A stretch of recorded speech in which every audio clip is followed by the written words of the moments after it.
Merci. Alors, avant de commencer, j'aimerais exprimer mon appréciation et j'aimerais reconnaître que nous sommes aujourd'hui sur le territoire non cédé traditionnel des Anishinaabe. Moi-même, je proviens de Niagara. J'ai grandi là-bas avec les Haudenosaunee qui y résident toujours aujourd'hui. J'y travaille, j'y joue. Aussi, avec nous tous, j'ai un arrière-plan métier moi-même. Ma famille provient juste de l'autre côté de la frontière québécoise, Maniwaki, Gracefield. Et nous avons déménagé à Niagara il y a plusieurs années. Et là, je suis née. Alors, me voilà. C'était toute une année et c'était un plaisir. Alors, personnellement, avec ma famille, d'avoir vécu cette expérience, mais avec toutes ces familles de partout dans la nation du Canada, que ce soit sur réserve, hors réserve, c'était une expérience. À Niagara, nous avons un centre d'amitié autochtone. Euh, Alors, nous avons les six nations là-bas. Nous avons en réserve et sur réserve là-bas. J'apprécie beaucoup tout le travail que vous faites, surtout en milieu urbain, parce que vous avez pris sur vous le fait d'être en milieu urbain. Vous avez d'autres défis euh, et vous les avez. Merci à Jean-François Côté et à Becky. C'est ça, Comos? Est-ce que je l'ai prononcé comme il faut? Je l'ai pratiqué toute la nuit. Merci. Kufner. Encore une fois, c'est un plaisir pour moi d'avoir été invité par vous deux. Et bien sûr, merci pour votre accueil chaleureux. Je veux remercier les aînés, le personnel, les bénévoles et toutes les coalitions régionales pour le travail exceptionnel, et je dis bien exceptionnel, ce travail que vous faites quotidiennement. J'aimerais reconnaître le travail significatif fait par le Conseil national des coalitions autochtones en milieu urbain et toutes les coalitions partout au pays pour soutenir les peuples autochtones qui vivent en milieu urbain. Vous continuez à chaque jour de vous adapter, d'ajuster vos priorités en réponse aux réalités auxquelles font face les Autochtones en milieu urbain. Vous mettez les communautés au centre de tout ce que vous faites. Je vous félicite pour votre passion, votre engagement, le travail que vous faites et que vous continuez de faire, vos efforts. Ainsi, comme je l'ai dit, vous vous souciez des gens. Vous vous souciez réellement les uns des autres. Vous soutenez la population autochtone en milieu urbain à tous les jours et les défis auxquels ils font face. Et il y a quelque chose à dire par rapport à ça. De mon côté, c'est plus une plateforme politique, une plateforme d'affaires, mais vous êtes sur la plateforme des organisations. Et sur ces plateformes, nous avons un pouvoir. Et ce pouvoir, c'est d'influencer les gens d'une manière positive. Nous ne pouvons pas sous-estimer ce pouvoir et cette capacité que nous avons d'influencer les gens d'une manière positive. Et vous le faites, chacun d'entre vous, et vous devriez en être fiers. Et nous devrions nous remercier mutuellement de le faire. Service aux Autochtones Canada a une relation forte avec le Conseil national des coalitions autochtones en milieu urbain et les coalitions régionales partout au pays. J'ai hâte de continuer à renforcer ces relations pour mieux soutenir les peuples autochtones et pour mieux comprendre votre vision pour l'avenir. Votre vision pour l'avenir. Vos plans stratégiques co-développés avec nous comme partenaires pour nous assurer que les plans d'action identifiés dans vos plans stratégiques deviennent les programmes avec lesquels nous irons de l'avant. Ensemble, vos coalitions rejoignent des centaines de milliers de personnes à tous les jours, d'un océan à l'autre. Et je vais ajouter une quatrième côte parce que je viens de Niagara, donc les Grands Lacs aussi. Vous avez fait de la représentation pour des millions de personnes au Canada. Vos coalitions amplifient les voix des Autochtones en milieu urbain et collectivement, et je le souligne, collectivement, vous faites avancer les besoins et les droits des Autochtones dans des domaines tels la santé, le logement, la jeunesse, l'éducation, les loisirs, la langue, la justice, l'emploi, le développement économique, la culture et le mieux-être communautaire, le mode de vie. Vous donnez, vous améliorez, vous déployez ces modes de vie. Votre travail est important parce que nous savons tous qu'il y a des obstacles significatifs à surmonter. 60 environ de la population autochtone au Canada vit en milieu urbain. Ils sont arrivés dans les villes de plusieurs endroits. Certains y sont nés, d'autres se sont relocalisés pour être plus près des membres de leur famille, leurs amis et d'autres qui les ont influencés ou de trouver des opportunités d'emploi. D'autres sont allés vers les villes pour avoir accès aux soins de santé, à l'éducation ou de trouver des soutiens au niveau social. Peu importe la situation, la réalité, c'est que les Autochtones en milieu urbain ont des défis complexes et importants. La pauvreté, le logement, la santé, accès à des soutiens culturellement sécurisants. Ces besoins augmentent en intensité et en toute urgence à chaque jour, chaque mois, chaque année, même avec le travail important que font les coalitions. Donc, les attentes des organisations autochtones qui travaillent dans le milieu urbain, ça a changé. Il y a un besoin essentiel pour davantage de financement des programmes basés sur les plans stratégiques que vous mettez en place.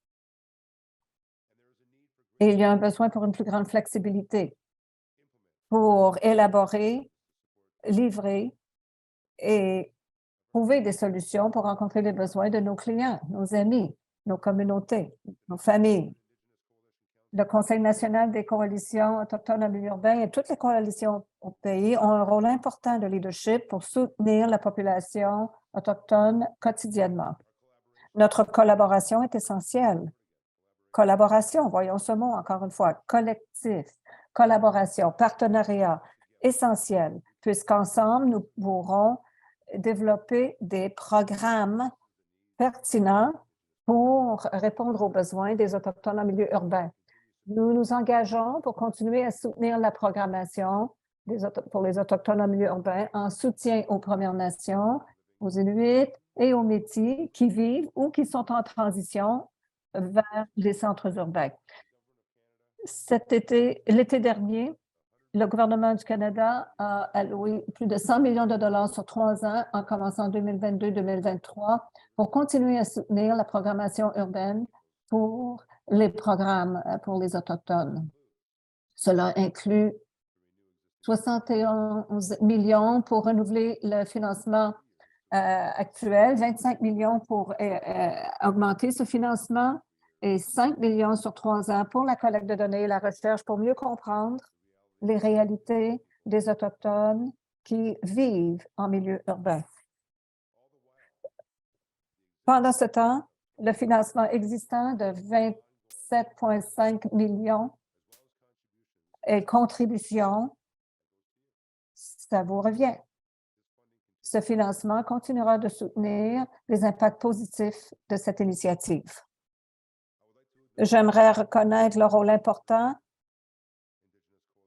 que le Conseil national des coalitions autochtones en milieu urbain, les coalitions régionales ont joué pour établir et fournir un cadre, participer dans l'évaluation des programmes pour la programmation urbaine pour les peuples autochtones. Un financement renouvelé, c'est un pas dans la bonne direction. Toutefois, nous savons que nous devons faire plus. Nous reconnaissons que encore plus doit être fait pour nous assurer que les coalitions ont ce dont vous avez besoin pour desservir les Autochtones en milieu urbain. C'est pour cette raison que nous sommes engagés à une révision de la programmation pour les initiatives pour les Autochtones. Cette révision soutiendra et sera soutenue par des partenaires clés tels votre Conseil national des coalitions et les coalitions individuelles elles-mêmes. Nous allons réexaminer les activités dans la programmation pour les Autochtones en milieu urbain et, et depuis c'était inaudible pour l'interprète. Donc, pour ce faire, il y aura plusieurs aides, plusieurs actions pour comprendre la pertinence, l'efficacité, l'efficience du programme, pour évaluer jusqu'à quel point le programme reconnaît et soutient les droits, l'autonomie, les visions du monde et l'héritage culturel des Autochtones, pour considérer comment aussi le programme comble les besoins des communautés et leurs objectifs et d'identifier les leçons apprises dans de bonnes saines pratiques. Service aux Autochtones Canada a établi un comité consultatif technique pour aider à élaborer le cadre de cette évaluation pour que ce soit perçu d'une bonne manière à travers une perspective autochtone et que cela aborde les besoins des partenaires clés de ces programmes. Nous sommes heureux et nous sommes très heureux que le Conseil national des coalitions et des coalitions individuelles, nous sommes fiers de travailler avec eux. Ils ont eu leur propre réunion au début janvier pour élaborer ce processus pour la suite des choses. Et ce faisant, la programmation pour les peuples autochtones de s'éloigner de la manière occidentale de faire, nous nous dirigeons vers la réussite des méthodologies autochtones et ce faisant, des résultats définis par la communauté qui existent dans le contexte de relations et de valeurs communautaires communes. Ce travail dédié, encore une fois, chacun d'entre vous qui travaille ensemble et avec ISC. Les partenaires clés, c'est important et ce sont des étapes importantes pour réviser le programme et de mieux informer les prochaines étapes pour les Autochtones vivant en milieu urbain en établissant des plans stratégiques pour identifier les livrables. Ces livrables, bien sûr, sont rattachés à des résultats attendus. La partie la plus importante, c'est de rattacher des plans d'action à ces livrables. Ça, c'est la clé. Une fois les plans d'action établis, ces programmes et cette programmation, alors que ces plans d'action sont établis, la partie la plus importante, c'est d'exécuter par la suite. Et franchement, de faire ce qu'il faut pour que ça se fasse. Je dois dire ceci pour conclure, encore une fois. Je veux vous exprimer ma plus sincère appréciation et mon engagement personnel et aussi au nom du ministre. Je suis là pour travailler avec vous. Je veux vous remercier de m'avoir invité ici pour pouvoir vous adresser la parole et j'espère pour renforcer cette relation personnellement. Et je vais terminer en disant que nous savons que les besoins et les défis auxquels font face les Autochtones en milieu urbain sont uniques et croissent avec la population. Et nous savons que les organisations autochtones offrent les services essentiels et jouent un rôle important dans le soutien auprès des Autochtones qui vivent en milieu urbain ou qui y transitent ou y transitionnent, incluant les aînés, les femmes, les familles, la jeunesse, les sans-abri et ceux qui ont des difficultés au niveau de la santé et des dépendances. J'aimerais vous remercier tous pour votre travail et pour votre engagement pour que nous puissions continuer à travailler ensemble. Miigwech, merci. Merci.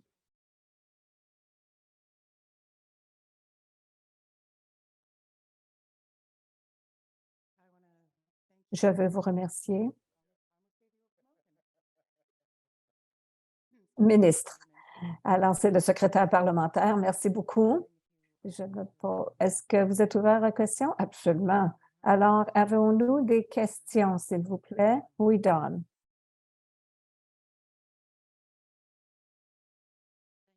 Merci beaucoup, Monsieur le secrétaire. La première question, le co-développement a été promis par Monsieur Marc Miller et ensuite par le ministre Adieu. Pourquoi est-ce que cela ne se fait pas et quelle est la volonté politique pour relancer ce processus de co-développement? La volonté est très forte. Monsieur Aidoo, à ce temps-ci de l'année, il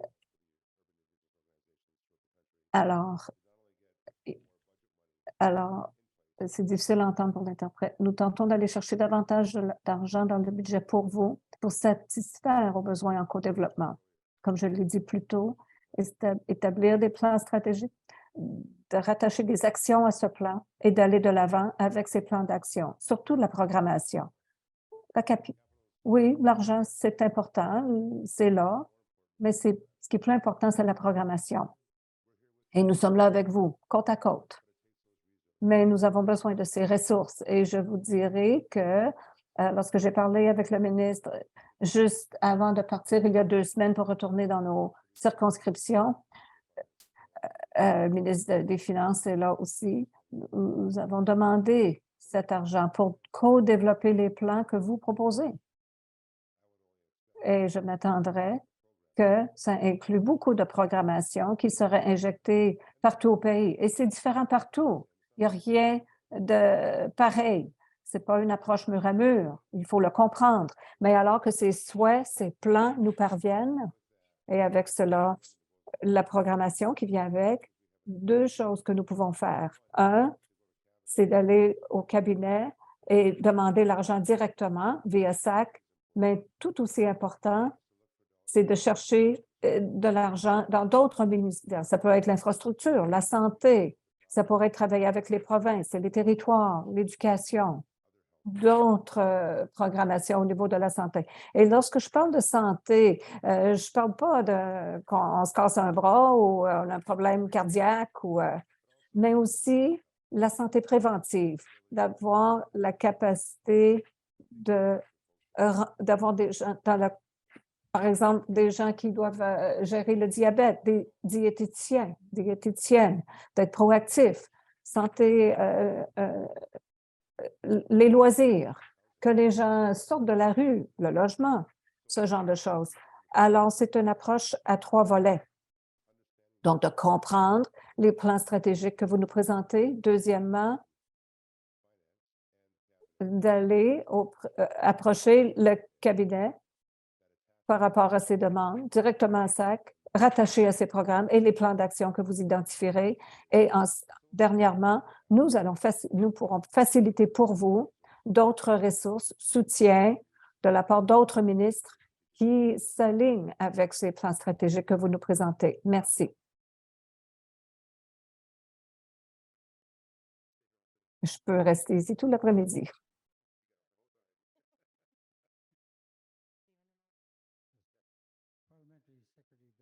Bonjour. Nous voulons vous féliciter pour ce que vous avez dit.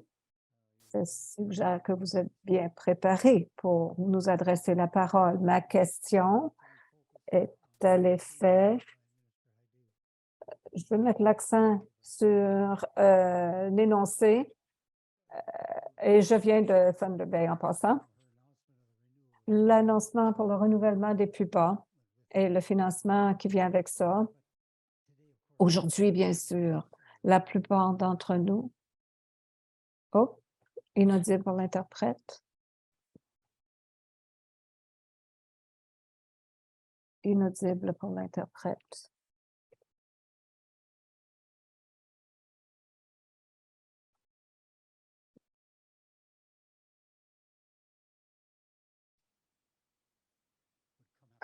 Alors, ce qui viendrait après ça.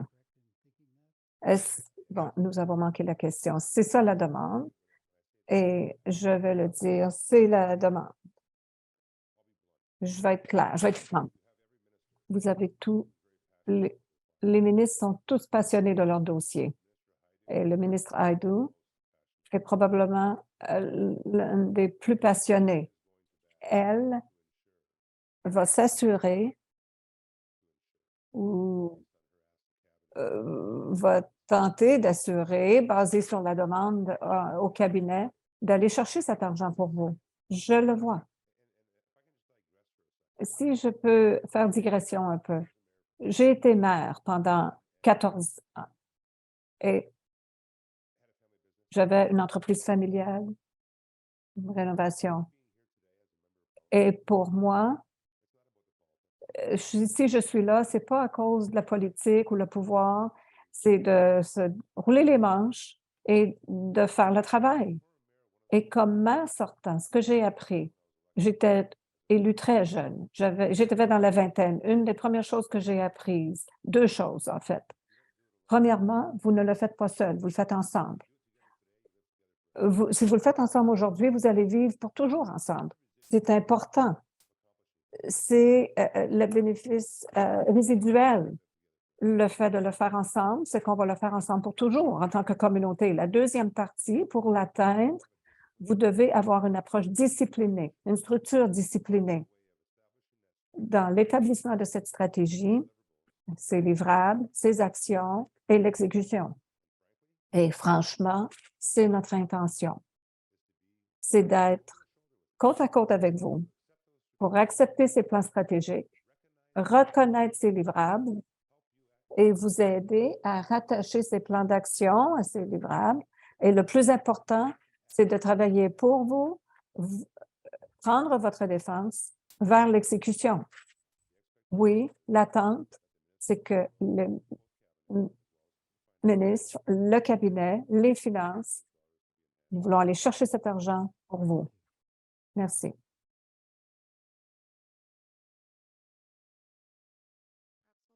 Une autre question et ensuite une question du Zoom. Je vois que Sally a la main levée.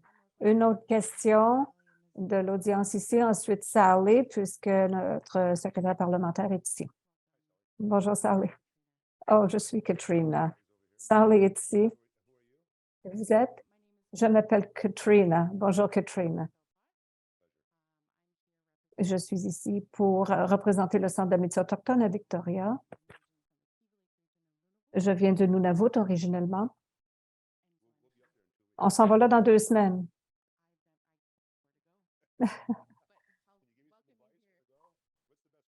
C'est quoi le meilleur restaurant là-bas?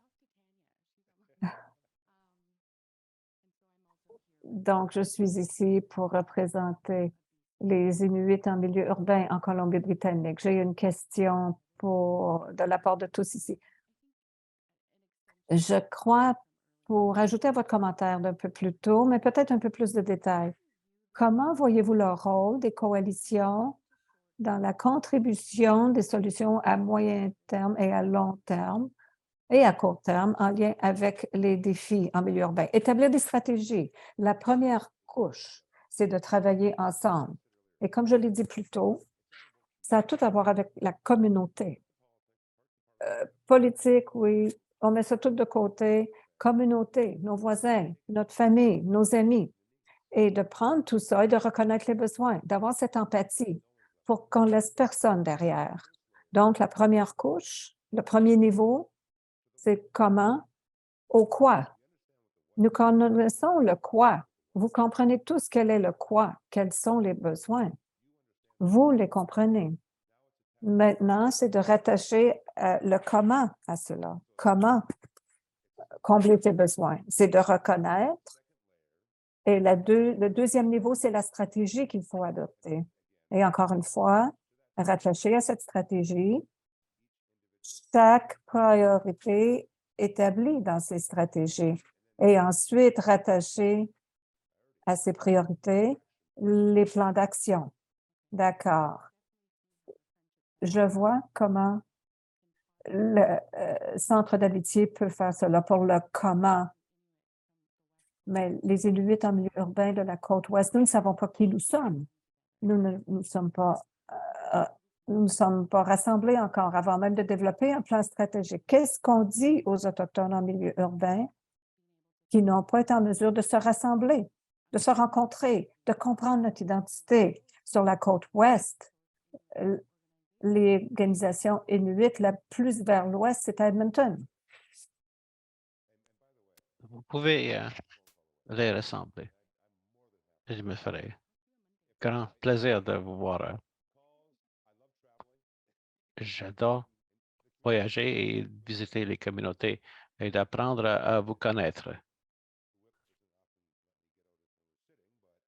Souvent, quand je prends congé, je demande à mon personnel de me sortir aussi.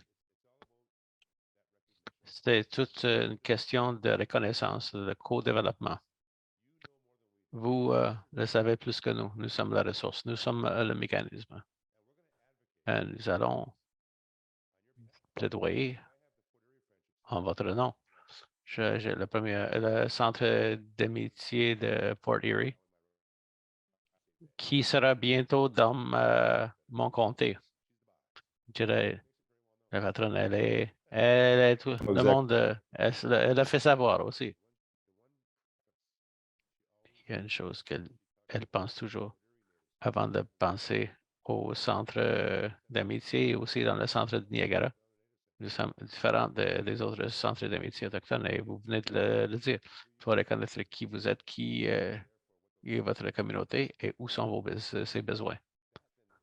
Après, c'est transmis à nous. Ça nous donne la capacité non seulement de travailler dans le service aux Autochtones Canada, mais dans les limites du gouvernement, mais en même temps, la Chambre des communes, parce que ce n'est pas un enjeu partisan. Ce sont des enjeux bipartisans et bicaméraux aussi, ça veut dire les deux chambres.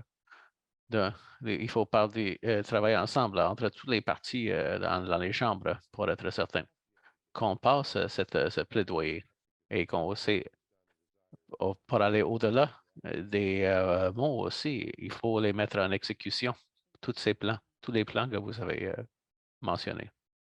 Merci.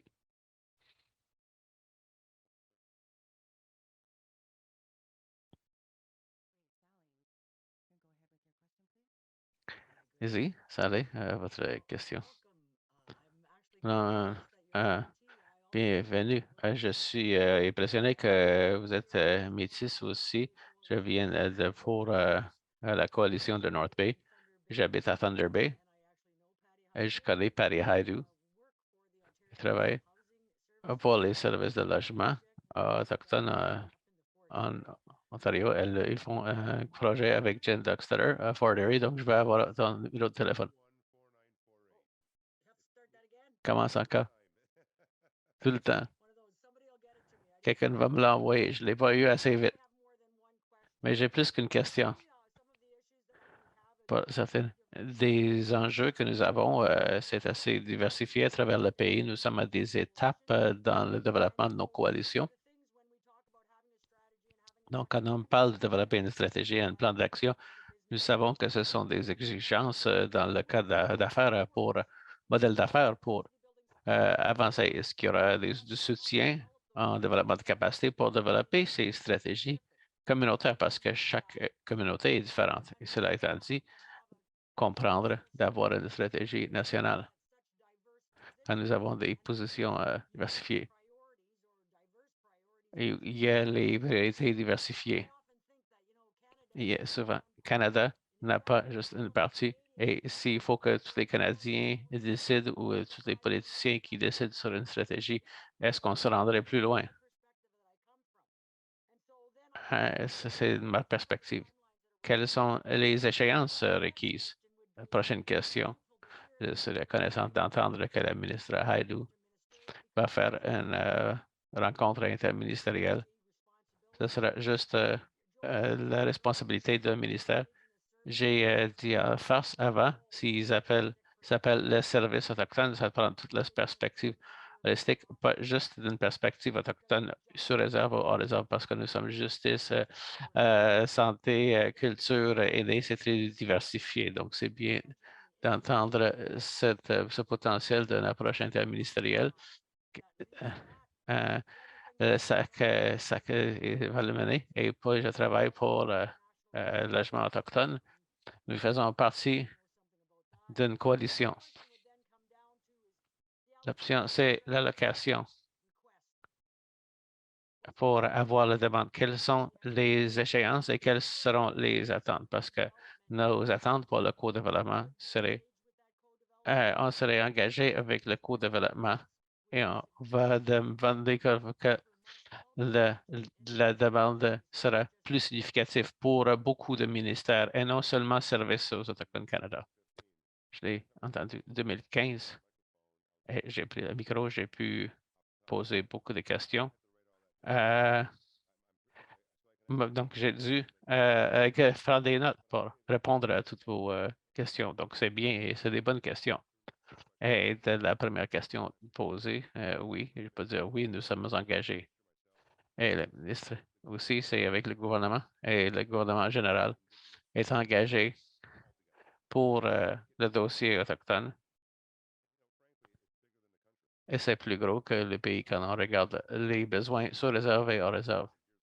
Si on essaie de réparer 400 ans 400 années de tort et de dommages très rapidement, quand le premier ministre m'en a parlé il y a un an,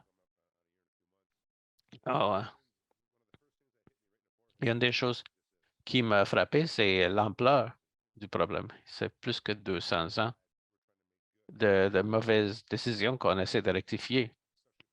Et c'est très gros, c'est vraiment immense comme défi. Et je peux vous donner, énumérer toutes les raisons pour cela, mais allez, on essaie d'avancer tranquillement. Des fois, on essaie d'être stratégique. Parfois, c'est sur et hors réserve et les allocations qu'on attend sont disciplinées comparées à ce qu'on s'est fait demander et, plus important, pourquoi.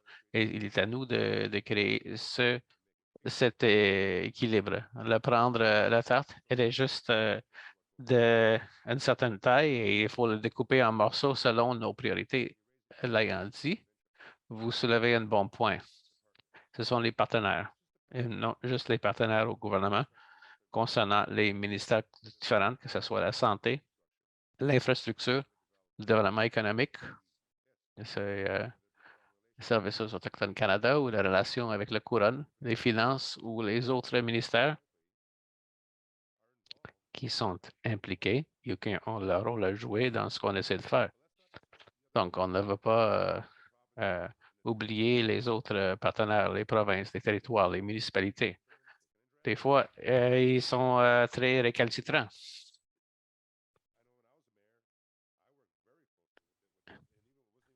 Et j'étais le maire de Coburn. Et comme région, on a travaillé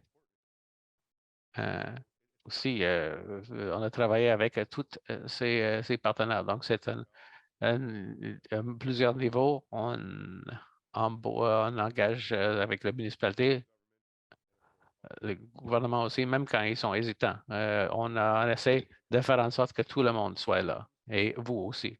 Quand on parle des mécanismes et des ressources, oui, nous prenons la responsabilité d'essayer de faciliter tous ces partenaires, que ce soit intergouvernemental avec chaque gouvernement et niveau de gouvernement. On travaille ensemble en tant que gouvernement différent. Dans cette façon, c'est intergouvernemental. Les paliers de gouvernement qui travaillent en collaboration avec les OGN, ONG. Donc, ça revient à ce que j'avais dit. Il est impératif que nous travaillons ensemble, que nous fassions de co-développement. C'est vous, ce sont vos communautés. Nous sommes le mécanisme. Nous sommes les outils dans le coffre à outils. Et on sait que c'est frustrant quand on veut réparer quelque chose, on ne trouve pas le bon outil dans le coffre. Tout ce qu'on essaie de faire, c'est de remplir le coffre quand vous allez ouvrir le tiroir, l'outil s'y trouve. C'est ce qu'on essaie de faire. On essaie de faciliter ces partenariats avec vos stratégies et à tous les niveaux du gouvernement et tous les organismes, dont plusieurs ministères fédéraux. Est-ce que j'ai bien répondu, Sally? Merci. Merci pour les questions.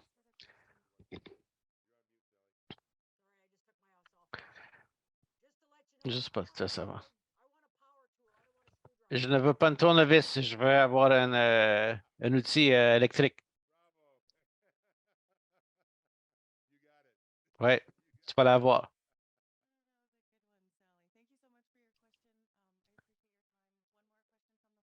Une autre question du plancher?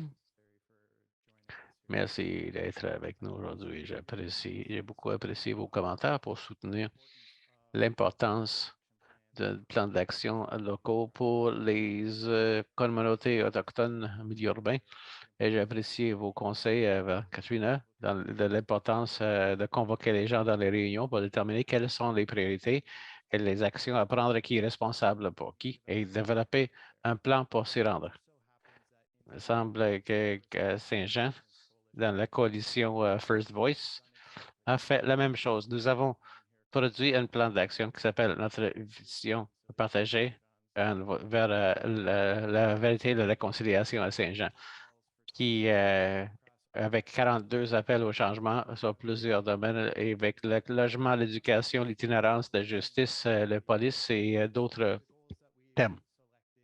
Les buts que nous avons sélectionnés à mettre dans le plan sont très ambitieux pour avoir plus de surveillance policière dans la province. Donc, au-delà de Saint-Jean, de développer le curriculum maternel de 12e année qui est périmé et de défier ou de contester le racisme systémique dans plusieurs institutions.